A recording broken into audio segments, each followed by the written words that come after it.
Hello everyone! I have another brilliant guest now coming up for you. Please welcome musical theatre performer and actress Rebekah Lowings. Take a listen. So the first thing I want to ask you is, if I say the words theatre, performing and audience, what are the first things that come to your mind? Love. Oh. Is that enjoyment and love. Yeah. It's as simple as that, isn't it? It's one of those things where trying to describe how you feel about something that you've been involved with since you were 6, something like that. It's impossible to actually put into words, I find. So, love. Brilliant. So where did it all begin for you then? You say that you started when you were 6, so you've always loved performing? Yes, I come from a very large family. I have lots of brothers and sisters, so to get sort of attention, it was all a performance. Absolutely. My mum was my biggest influence. She did a degree in music. She was a gorgeous clarinetist. She played the flute, sort of clarinet, all those sorts of things. Yeah. And she always made sure that there was an influx of variety of music, and just making sure that we knew all the different styles, and it wasn't just hip hop. Yeah. Listening to Christina Aguilera in my room, which I still you have to. Yeah, absolutely, pretending I'm like her. And then it became an obsession with the sort of movie musicals. Mm-hmm. So like Mary Poppins and The Sound of Music. One of my favourites also was Sister Act. And yes. Two, I just used to love watching them. Oh, and Joseph. Yeah. And was obsessed, and I did along with them. And then I went to go and see my first West End performance, which was The Sound of Music. And it just developed from there. Yeah. And, sheer enjoyment. Yeah, so you kind of swallowed the music bug very, very early on then. Oh, yeah. So can you talk us through then what it was like as a child growing up loving music, and then how you moved that love and kind of hobby into it becoming a career? I think that it was always an aspect for me that I wanted it to be a career. Mm-hmm. My mum tells me this story to death. That I remember after seeing my first show, I said to my mum, I want to be on the West End. And I think I was about 8. And she said, okay. And she was absolutely behind me, 100%. And my dad. And, Tracy and Aaron, my mum and dad, would literally just take me to all of these Amdram groups. The one thing that my mum was really good at was telling me to not put all my eggs in one basket. But unfortunately for her, I was a very stubborn teenager. And I said, so when it came to my options, when you're in like year 9, going to year 11, there was, you could take a variety of things. I did music, drama, media studies, all of those things. Yep. And she was like, well, you're really going for it. Yeah, I am.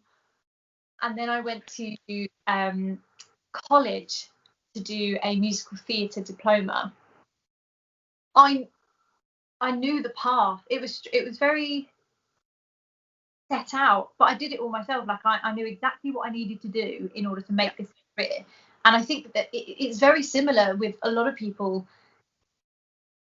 Actually, I find that there's 2 types of people in drama school: people that kind of just fell into it, who end up being like the most amazing singers, and you're like, how did you not train your whole life to do that? Yeah. Mm-hmm. And people that wanted from a very, very young age, and that was me. I was that really annoying kid and teenager that just constantly sang and constantly danced and was just constantly performing. And I apologise to anyone that grew up with me. But yeah, that really started for me when I was 18 and auditioning for drama schools. That's when it hit home that I was like, this is a career. I'm going to go to university. I'm going to go and study. and this is my life now. It's not just this fun, amazing hobby that I have had. It's my career. I have turned my love into my career, and that for me is everything about it. I feel like you should love what you do. Yeah, I think that's the thing. I think we're very love what we do, because there are so many people out there who do their job just because they need to have a job, and that is definitely. But I mean, I just couldn't imagine going to work every day and being like, when is it lunchtime? When is it home time? I'm just living for the pay packet. I think there is an element of that, because obviously within our wonderful world of musical theatre, those side hustle jobs that you have, that lockdown and this massive pandemic has created people to also dive into the things that they love as a side hustle as well, and they found their side hustle and they love it, and that makes me happy. My friend has created a candle company. My other friend does enchanted events, and I just love that now they have separate things that they can do. My other friend became a yoga instructor. I mean, that during lockdown, oh my goodness. Yeah. Four of them. Absolutely. Yeah, that's amazing. And like you say, doing the job that we do within the industry is fantastic, but it's not always constant. And knowing that, you have to then try and find something else that you set, like you say, that is, it's never going to fill that space of how much you love it. Sure. Yeah. But nice that you can find something else that you enjoy too. Yeah, absolutely. For sure. So talk us through some of your career highlights so far then. Tell us, have there been standout moments for you? I call them, when I talk to the kids, we say wow moments. What are wow moments? Or just things that, like, jobs that maybe you didn't expect that turned out to be amazing. Talk us through some stuff. I think jobs that obviously the one job for me that always will stand out, I think will do for the rest of my career, was Ghost. Yeah. That moment of, I mean, I auditioned for the understudy, and it wasn't until the final that I realised, I'm now being considered. Oh my goodness! And I can't even explain the moment of that phone call. I don't even know what it was. Sheer. Yeah.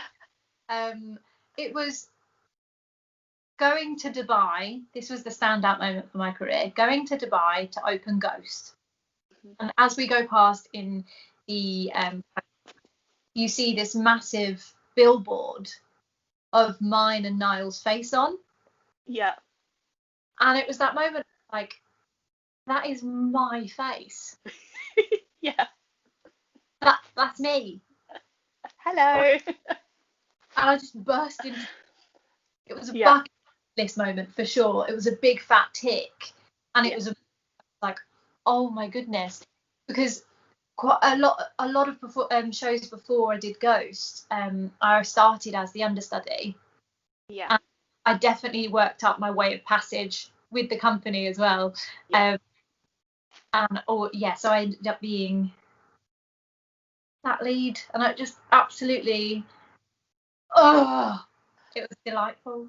And like you say, you watched movie musicals when you were growing up. So I mean, did you think, oh my goodness, like, this is something that I used to watch these movies, and like you say, they've turned them into musicals. I'm going to be the lead character in that. Like, it's so difficult to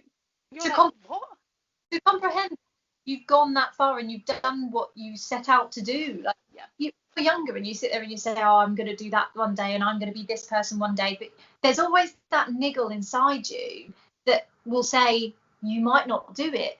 You might not get there. And the thing is that, if you don't, that doesn't mean that you failed as an actor. That doesn't mean you failed in it. Because I've found some of the most inspirational jobs that I've done. I did Knights of the Rose before Ghost. And that was at the Art Theatre. And that, for me, I got to create a role. Yeah. And looked in this industry because people just aspire to be the big shots, which is obviously something that we all still aspire to be. Of course. Create a role, to have a role molded around your personality that you brought into a rehearsal room, an audition room, is, for me, I just loved it. Yeah. Every part of creating something, I love it. And do you know what? I loved what you just said there, that, we've all got the dreams and everything, but just because you don't get where you thought you would be, that you failed. And I love that. And I think that is such a massive thing for children and young people to hear that, because I think they worry so much about what to do and who to become and how to get there, and if they don't get there, then that's it, that everything that they thought and they planned and they're not. And I find that desperately sad. A lot of mine say that to me all the time, and I go, no, just because you didn't get that lead role and that was the role that you wanted, every single person, whether they do amateur dramatics or whether they are well up there in their career, like they felt that moment, doesn't mean to say that you failed, doesn't mean to say that you're not good enough. It's not your time. Like, please don't look at it like that. And that's the thing, it never was yours. I always feel that people, when we audition for a role, we get so in our heads that we're either going to get it or we don't. It's not a case of that. It's a case of, are you right for the role? Are you, in this moment in time, the right person? Are you ready for it? You might think that you are, and you might not be. And it's not about failing. It's not about achieving. It's what you find out on that road, on that journey. That journey is so important, because you could meet people along the way that's going to change your life in 5 years' time. You might find new doors and new avenues and new people to share your life with, which I believe is so important. Massively. You might be in an audition room for some amazing musical that you have been dying to be a part of for your entire life. Yeah. And you don't get the part, but the girl that you were sitting next to did get the part, and because you've become this, you've seen each other for like 4 or 5 times, you create that bond and you create that friendship, and you get to live it through her, and the sheer excitement. Yeah. Oh my goodness, I think it's so important to lift other people up in this industry, and to just make sure that everyone knows that you're behind them, you're underneath them, you're lifting them up, because it can be a really lonely industry if you don't find yourself doing that. 110%. I think, and I'm very, I try really hard to kind of express that to the children. I always wanted to do on stage acting. That's what I wanted to do. I always said to my parents, at 10 years old, I'm going to be in musical theatre. This is what's going to happen. And at 14, although I still love doing it, and I still perform at concerts and things like that, I don't perform on stage as much as I thought I would. I'm not a West End performer, but I say to the kids, at 14 I found a new love, and the fact that I can produce shows for you guys, and I can see and I can work with you, and I can see you perform a show that I've produced, and we've been in that rehearsal room, and you've come to life. And that, for me, but I'm not looking at that going, oh well, that's it, I failed because I've never been on a West End stage. And I say to them, doesn't mean to say I'm never going to, but in that moment I changed into a direction that I thought, actually, let's give this a go. And through that, have met some incredible people. I get to work with the most amazing children. I said to them all the time, that's not because I'm not good enough, or it's just because it didn't happen at the time. And I think they're slowly starting to realize the more people express that and tell their stories of the fact that it's not just I walked into a rehearsal room, an audition, I got the job, and hey presto, I'm now that. And I say to them, that's not what happens. No, I tend to get 95% of the jobs that you go up for. It's one job that will get you working. Again, that doesn't necessarily mean that you will continue to work. And that's it's a career. It's not one job. And it's a sure that you make the right connections, and that you create a love and a friendship between you, other people, the industry. Definitely. Because like I said, I've been rejected from 95% of the jobs that I've been up for. Yeah. Yeah. And whilst I've been super grateful for the career that I've had, there have been periods where I've not been working. And you sit there and you're like, okay, what can I do? What can I do to keep the creative juices flowing, to make sure that, you know, the next time I'm in the room that this can happen, blah, blah, blah. And it just never stops. It doesn't stop just because you've been told that you're not right for something there and then. Because you're so right for something. Yes. Just don't know it yet. Yeah. And I think that's the thing. I personally definitely missed out on people telling me that when I applied to drama school. You know, at 18, I just thought, well, you know, I'm going to get somewhere, like you know, and when you get rejected from everywhere, you think, well, that's it. It's because I'm awful. Everyone thinks I'm dreadful. Because at 18, it's so delicate. Like, you just, and, you know, big fish, small pond. I kind of think, well, there we are. And you go to all these audition rooms and you look around and you see all these people and you're like, oh my God, that is, and the intimidation and the fear and the nerves and everything. So then when I came home and auditioned for literally everywhere that I wanted and didn't get anywhere, I was like, well, that's it. I'm rubbish. I don't want to tell anybody I didn't get anywhere because everyone's going to be disappointed. There was nobody there saying to me, look, Jen, you're 18, you know, chill out. Take some time, do some things, do some research, get some other work behind you, have a good time, and then try again next year. I didn't get in until I was 20. But ready until you were 20. Exactly. It's a case of not being ready. Yeah. So it's turning that and putting that positive spin onto it, because I keep saying to myself, God, I say, oh, I definitely wouldn't ever want to go back to drama school. But now, like when you're older, have the knowledge that you have, I do wonder if going to drama school at an older age would change the way that I approach the program. And I'm not sure, you know, because I mean, I went when I was 18, but again, I auditioned for drama schools and I got into one. Yeah. I went to that one, and luckily it was the one that I really wanted. Yeah. I was obviously thrilled, but it was the last one that I auditioned for. So having auditioned for all these others and thinking to myself, oh my goodness, what am I going to do? Like, that's all I ever knew. And I put my eggs into one basket. So it was incredibly scary. Again, very lucky and very fortunate to go and be. But yeah, thinking about going when I was a little bit older, because 18, as you said, is incredibly delicate. And I do feel that I was incredibly impressionable. Yeah. And yeah, but it was good that I went at the age that I did, because I wouldn't be where I am now. Exactly. And it, like you say, it all works for a reason. And you take one little thing out, one section out, whether it be an audition, whether it be your time at drama school, anything, a job, and you wouldn't have the impact and you wouldn't have had the life that you've had. So I always say to the children, don't take it out. Don't go, I wish I hadn't. Don't do it. Because even if at the time, or even looking back, you go, oh God, I didn't like that, or that was really tough, learn from it. Just learn from it. And take it and go, that it's fine. You know what? I did it. We'll roll with it. We'll learn from it and move on. Please don't say, I wish I hadn't, because there's no way to live, is it? No. Not at all. So, favourite performance venues, go. Oh, that's a really good one. I love the Manchester Palace Theatre. Yeah. See, it's always either the Manchester Palace or the Opera House.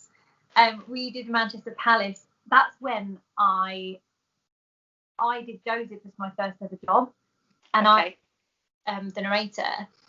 And I remember going on at the Manchester Palace, and it was just this huge theatre. I just remember falling in love with it. Norwich, I love Norwich Theatre. Liverpool Empire. Yep. Or Gosh Theatre. Okay. Yes. Yep. I love so. That's been the majority of my career, has been touring. So something I absolutely adore. And my agent said to me the other day, she was like, "You must be the only person that absolutely loves touring." I do. I would love the whole time. Yeah. I just love seeing different parts of the world and different parts of England, especially because I always feel like you don't really get to travel, you know, around England, because Yeah. you, oh, I'm going to go abroad, I'm going to go to the sunshine, but there are some absolutely gorgeous parts of England, Scotland, Wales. It's just oh, Yes. great. And what about the smaller theatres? I mean, we've got loads of smaller theatres here in Wales. Like, what do you think of those compared to like the big ones? I think it depends what show you're doing. Yeah. Works with a show like Ghost, because the intimacy, you'd love to be up close to the audience because they could really see what's going on behind everything. I think in Dubai was where we opened Ghost, and it was breathtaking. It was just massive theatre. Well, but I do feel like it's a show that really needs. I mean, the music fills up anywhere. As soon as you put that orchestra in, and it's just, oh my god, it fills any room. Wow. Yeah. But I do feel like the way we did it was very movie-esque, very realism, like realistic. I feel if you're going to have like a big glitzy and glamour like 42nd Street, you need the biggest possible. Yeah. Yeah, I know what you mean, definitely. And sometimes you can see shows when you go, like in Cardiff, they tend to put the shows on in Cardiff, so it's either the New Theatre or the Welsh Millennium, and you'll see shows go to one or the other, and you're a bit like, why would, you know, like that's much more of like an intimate kind of show, but then you go and see it and the adaptation that they've done, you go, oh yeah, I can see why you'd now put it in the big one. We saw Ghost in the New Theatre. You were incredible, by the way, absolutely fantastic. And yeah, it just works, doesn't it? It's such a beautiful old theatre. I mean, we love it. And yeah, it just works as well. Really? My nan and my uncle and auntie. Oh, it's such a lovely theatre. I mean, it's very underrated, I think, because we've got the beauty that is the Wales Millennium, and it's just colossal and it's gorgeous, and you know, it's so much newer, and yeah, all of your like massive, you know, West End, off West End shows, they all come there. So I think people just forget about the New Theatre, and you're like, no. Almost all of my favourite theatre experiences have been there. Yeah, definitely. It just works. But if you could duet with anyone in the world, who would you like to duet with? God, dead or alive? Oh, either. Here she goes. Oh my goodness, that's a really hard question. Because so many. Oh, it would have to be Prince, I think. Good shout. Yeah, just absolute musicianship. Yeah. You know, doing it all. Yeah. It's got to be him, or it's got to be Freddie Mercury. Yeah, I had a feeling you were going to say Freddie Mercury. I was like, I think she's probably, yeah. Well, do you know what? I think a lot of the time, like, you can tell people's, not necessarily like styles, but like love of music when you go to watch people in shows, right? And you go, I really feel like this is their thing. I knew it. I knew that's what you're gonna say. I mean, like, they don't make musicians like them anymore, do they? Like, and Whitney, I mean, hell's bells. Like, she just stands there, opens her mouth, and you're like, what even is that? I don't understand. It's the same with Freddie. Yeah. Bang, and it comes out, and you're like, excuse me? Yeah. Pardon, what? Yeah. Who is it? Yeah, no, literally. And the thing is, when you're young, you know, I say to the kids whenever we do like vocal sessions, and they're like, I really want to sing this song, and it's like a massive song, but every kid of their age has wanted to sing it. I was the same. I know, you know, I'm sure you would be the same. I want to sing this song, and it's a crazy, ridiculous song. And you know, bless them, like, you're trying so hard to say to them, this is just, nobody sings it like they do. Yeah. They just don't, you know, and I think that's the thing. And you know, when you were trying really hard to like get something, you nail it, and then you watch someone like that and they just literally, open their mouth and it comes out, and you're like, born to do that. Natural talent, isn't it? Watch Jingle Jangle and the Holly Dolly Christmas one, because I watched those recently as well. The Jingle Jangle is just, it's going to be iconic. It's going to be one of those good feel ones that just continue for, like it's going to be like one of the films that you go, oh, do you know what, that came out 20 years ago, let's watch it again. Do you know what I mean? I have to watch it every single year. Yeah, it was great. I was sitting there bopping along with it. Was it very like was it very Greatest Showman-y? It kind of like strikes me as that. Yeah, definitely. I think it's amazing because it like the new generation of kids, they really do connect with that type, with the hip hop, with the musicality of it. Whereas when I was growing up, it was all just very classically. Yeah. Whereas now, kids, oh my goodness, the kids nowadays, I have no idea how. They're incredible. I know. Better than I ever can wish to be, let alone was when I was their age. I know. Do they eat a specific something? Because I'd love to know. When you're trying to teach kids and they just have this natural ability, and you're just like, okay, let's take it back to basics, your posture, your breathing, and they're like, and you're like, all that. That was great. Yeah, cool. Yeah, and I'll just go home. Enough to be a triple threat, or a 2.5 threat, and now they can do everything. They get now it's like the industry has lost the stigma that you are either a singer or a dancer or an actor, because now you are everything. Plus more. As well as a fire breather. Yeah. Oh my goodness. I mean, I love it. I love the ever expanding. I mean, I say kids, oh my god, that makes me sound so old. But the graduates that are coming out now, I'm listening in an audition room, and I'm like, oh god, how are you? Teach me. Come out and tell me. I know. And it's madness because obviously due to the pandemic we were closed for like 6-7 months, and it was crazy. We were doing all this online stuff and everything, and coming back September it was like we're going to do, I've written a prequel to the show that we should have done, and we're going to film it, and it's going to be all this kind of stuff, but we can't sing because we're not allowed to yet. So the kids were really missing the music element, and I was like, well, we'll do some sign singing. Like I can sign, I'll teach you how to do a sign song. And they wanted to do This Is Me because this is kind of like their kind of like, I say anthem, but this is the one that everybody locally would know them to do, right? So we did it, and I said to my parents when I was chatting to them about it, I said, look, it's really difficult, it's very fast, and none of these kids have got any experience in signing. And I remember it took me a really long time to learn it. Like it's tricky. Yeah. Within one session they had it down to the point where I was like, okay, I'll just go home. Like, I'm not even kidding you. That took you 3. Brilliant. Yeah. I know. And like from it, we've got actual sign classes going on. Like we've set up sessions because they're just insane at it, and I like feel very passionate about things like that. Trying to get them to learn new things, is really, really important. And they love it. And I'm teaching them the Moana one, How Far I'll Go, that one, the classic, the Disney one. I'm teaching them that today, and we did half of it last week. As in sign? Yeah. That's fast. Fast, right? So fast. And it took me, I still don't think I've like quite got it, but it took me, oh my god, a week of going back and forth to these, right, okay, to the song, right, okay, really. We did a 40-minute session, and I had 4 kids under the age of 10, and then the rest were older.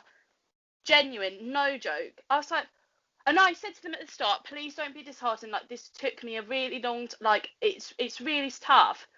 They look at you like, babe, yeah, all right, doll, don't, don't. I think we'll be okay. Like TikTok and stuff like that, they will have these dances to follow, and it baffles my brain because I'll be, as right now I'm having to learn stuff on a TV screen and whatnot, and I want to be 10 years or more, just able to have that specific knowledge. It's crazy how to learn from a screen that you've got to mirror like that. People just seem to know it. It's just like second nature. It's like, oh, I walk and talk and do this too. It's just natural. I know. You can't sing that high. Okay. Yeah, I can, and I can do it in a different language. And you're like, oh. Whilst doing the splits. Okay. Choice. I am super excited about where this industry will be going to, though, with all of this incredible talent that, and all of these new things that people can do, especially with lockdown. Everyone's like picked up a new talent or done this or done that. And it will be, once we are back up and running, absolutely incredible, because people have got all of these resources and we can just create so much more. Yeah, I think it will be like High School Musical. I think our lives will be one big musical pot. We'll all just be able to just be singing through life and dancing through life, Felt like a farcical recently, I'm not gonna lie. Brilliant. Oh dear, I know. If you could be a Disney princess or a villain for one day, who would you gonna be? This is a really, really good one. Is that a clue? I'm thinking, like, under the sea? Is she gonna be Ariel? Like, what? No, I was gonna say Ursula. Oh. Yeah. People always tell me that I would be a villain, which upsets me greatly. Absolutely greatly. But I like the idea of the more up-to-date princesses. Yeah. I really like the storyline behind Frozen. Yeah. Love's True Kiss and etc. etc. Yeah. I love Moana and I love Pocahontas. I think it would always be Pocahontas. Yeah. Yeah. And some great tracks, Pocahontas. There's defiance about her that I'm just like, yeah. She's hardcore. Her and Mulan, I tell you what, the two of them, you're not going to mess with either of them. Absolutely not. Yeah. I love it. No, I love the villain thing. I definitely would be. I think I would be a villain. Which, yeah, I mean, I don't know. I love Mother Gothel from Tangled. Ooh, yeah. She's. There's some crazy stuff going on there. Like. Oh, sorry, that just. Frank Kelly does a really good impression. Really. I just love it. I just think, the more like full characters. I love a Disney princess, and obviously every little girl's dream, or most little girls' dreams, is to be a Disney princess. I was definitely one of those. But I think as a performer, although vocally I can do a princess, visually and kind of like characteristically, it doesn't quite work for me. I'm not cutesy enough. I'm a bit. You are. Really? Oh no. You have got an absolute princess face going on right there. Yeah, please. I mean, jeez. No. You look like a princess. I think I would. I think because it's weird, isn't it? How we see ourselves. The way we perceive ourselves is absolutely crazy. I know. Yeah. And I think for me, like, I think I would just, And I like to get my teeth stuck into something, like pantos and stuff. People hate pantos. I love a good panto. I love pantomimes. I'm desperate to be in a pantomime. I haven't been in a pantomime for 10 years. So I need to be like that. When they said this year that pantos were, I was like, I know. Sad face. So sad. So what has been keeping you busy during lockdown? What have you been doing? Well, like I said, I got myself a job at my co-op. Yes. I finished a job. I was touring, singing some Andrew Lloyd Webber songs. I love his stuff. Yeah. As you can probably see, obviously, I've done quite a few Andrew Lloyd Webber stuff. He's a great guy. He pretty good person. Yeah. I got back in March, and then obviously the pandemic happened, and I luckily was at home with my parents. To which I was like, right, well. Hope you enjoy having a lodger. I'm here. And yeah, so I got myself a job at my local co-op, and I trained up to be a team leader, which is like shift manager sort of thing. Yeah. Which was really good. That kept me very busy for a very long time. Yes. It was only meant to be part-time work, but it ended up being pretty much full-time. Yeah. Started doing all of the online Zoom classes, all of the acting, the singing, the dancing. You know, you think to yourself, it's only going to be a couple of weeks, so I've got to really harness and do all of it. And then obviously turn into months, and you just realise that it's. I am heavy on this. I love it. I think that it's incredible for your mental health. I think I got into running. I did Couch to 5K with my mum. Amazing. Wow, well done you. Yeah, well done my mum. Because, like, she is 40 years my senior, and she, oh my goodness, she is a queen. She literally, I'm so proud of her. She couldn't run for more than about 10 seconds. And I remember 5K, you start running for 60 seconds and then you stop. Okay. After 60 seconds and then you stop. And I remember literally shouting at her, being like, come on, for these 60 seconds. She run for 60 seconds. And now she can run for like 50 minutes. That's amazing. With my dog, and she gets so excited. She messages me and she's like, oh, I've just run for this much time, and etc. And I'm proud of her. So yes, I also do Couch to 5K. I never run before, wouldn't even run for a bus. I was much more of a HIIT person, weight sort of yoga, and I was like, oh, do you know what? I'm going to get out and enjoy the sunshine. Yeah. I now run religiously because and I listen to my Wellness Daily on Spotify. Yeah. Great chats. It's just half an hour a day or every other day sort of thing. Bit of yoga. That's what's kept me busy during lockdown. And make in contact with people, because I always find that when I'm away, I keep in contact with so many people. When I'm back home,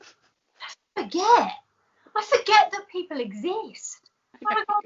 I've not spoken to my sister. One of my sisters I completely forgot to message for about a month, because there's so many of us. Sorry.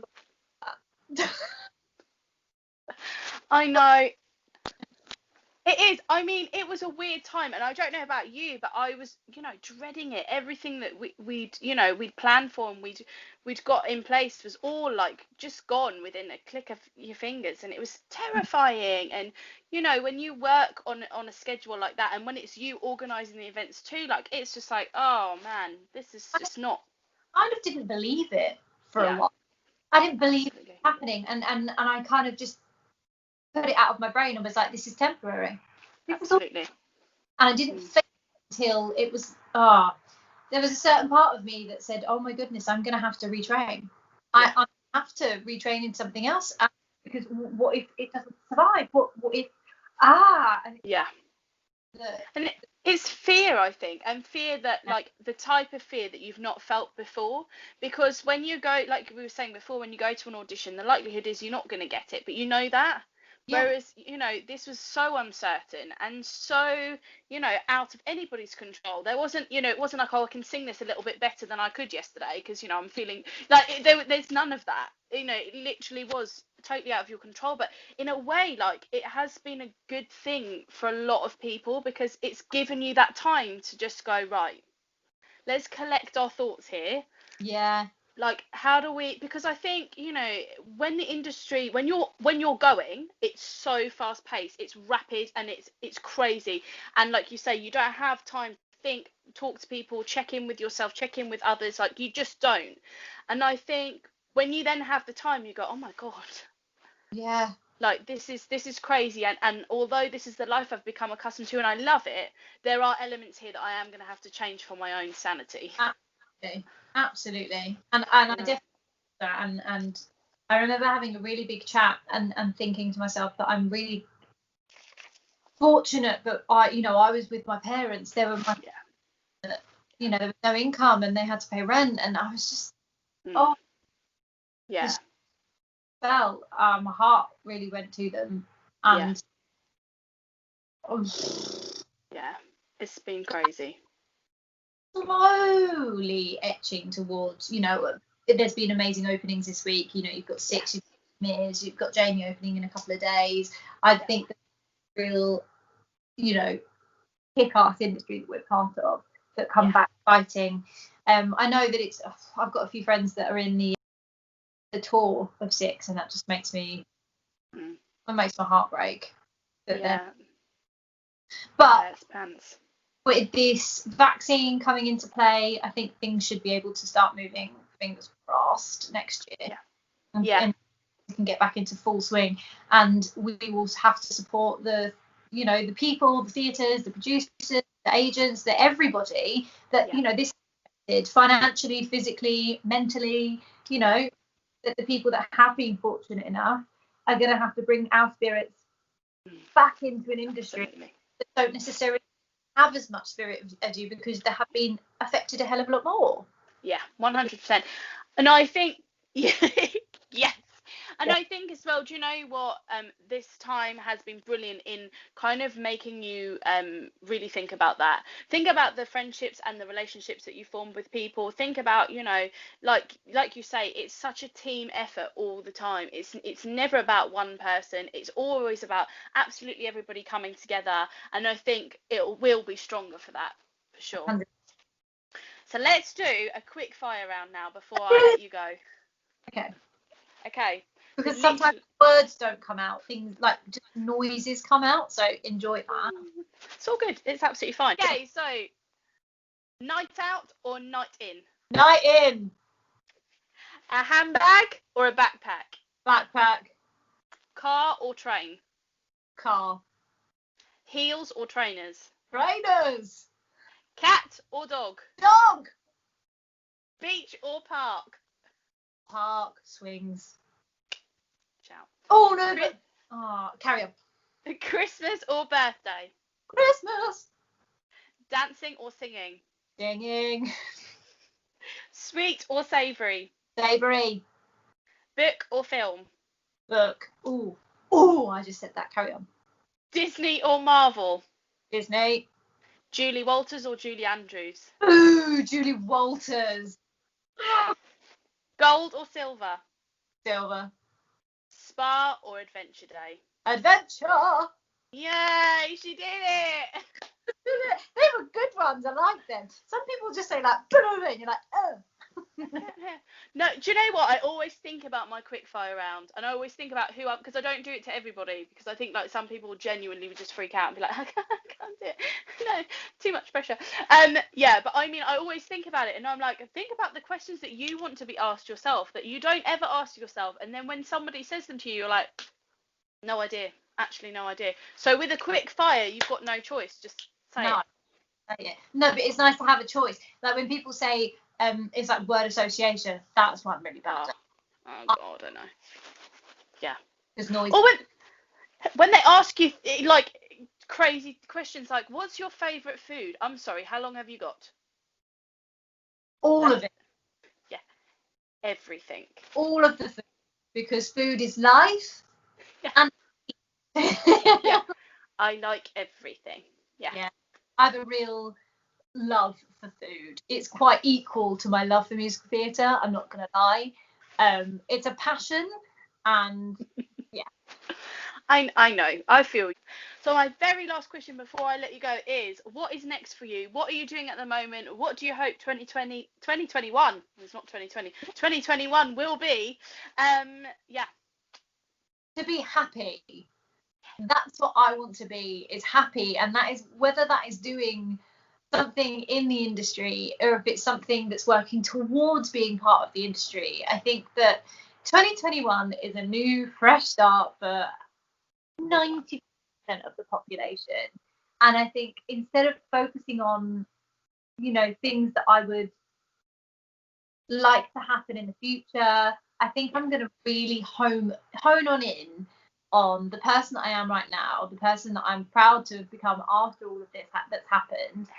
See where that takes me. See, what sort of aspects I'm going to bring from my life now into the new life. And this sounds really crazy. That's great. 2021, because I feel that when auditions happen next year, it's a whole different it's going to be a whole different ball game. Yep. Mm-hmm. They're going to have a hell of a lot more understanding. We're going to have a hell of a lot more understanding. Everyone's going to have this generalized understanding of, oh my God, last year was horrific. Are you okay? Are you okay? Brilliant. Do you know what? That wasn't the best audition I've ever done, but I'm going to give myself a break rather than go myself up about it, because you've had this time to feel all of the feels. So I think I'm just excited for the industry to get back up and running again. I just want the casts that have had their contracts cut or contracts cut to get their jobs back, and I cannot wait to go and see my friends in shows again. So excited for that to happen, and see the musicals. And everybody that is ever watching this, go and see all the musicals that you possibly I'm working on something at the moment that's that I'm going to be doing over Christmas and New Year, singing some Queen as well, which I'm very, and then coming back in January and starting fresh with a clean slate, auditioning, hoping, praying, but also enjoying the fact that back up and running again, hopefully soon. Amazing.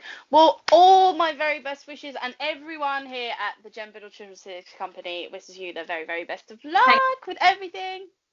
And thank you so much for agreeing to chat with me today. No, thank you so much for having me. No worries at all. And then what we'll do is I'll send you the link when it goes up on the channel, and we can like share it and stuff. And I would love to keep in touch, see what you're up to, and chat again soon. Yeah, definitely, that would be lovely. Amazing. No worries at all. Take care. Bye. Thanks so much, Rebekah. Fantastic time chatting with you, and all the best for 2021. Here goes. I hope you're all doing well, and thank you so much for all your kindness and support. Take care, and see you soon with another amazing guest.